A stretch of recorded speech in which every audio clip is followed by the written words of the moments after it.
রাতের বেলা যদি কেউ নখ কাটে, তখন আমরা টান দিয়ে তার হাত থেকে নীল কাটা নিয়ে যাই। তুমি রাতের বেলা নখ কাটতেছো, রাতের বেলা যদি নখ কাটে হায়াত কমে যায়, অমঙ্গল হয়, সংসারের মধ্যে মঙ্গল আর আসে না। রাতের বেলা কি কাটলে, নখ কাটলে, ঘর ঝাড়ু দিলে, এরপরে যে পানি আছে আমাদের জুটা পানি, এই জুটা পানিগুলো বাইরে ফেললে ঘরের মধ্যে অমঙ্গল হয়। রাতের বেলা পানি ফেললে কার উপর না কার উপর পড়ছে এটা জানা যায় না, দিনের বেলা ফালানো ভালো উচিত।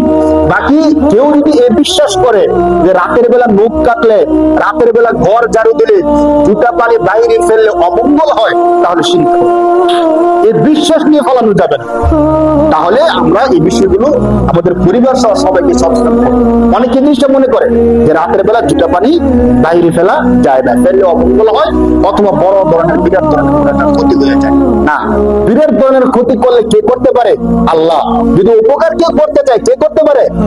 আল্লাহ। আল্লাহকে ছাড়া কেউ কোনো কিছু করতে পারে না।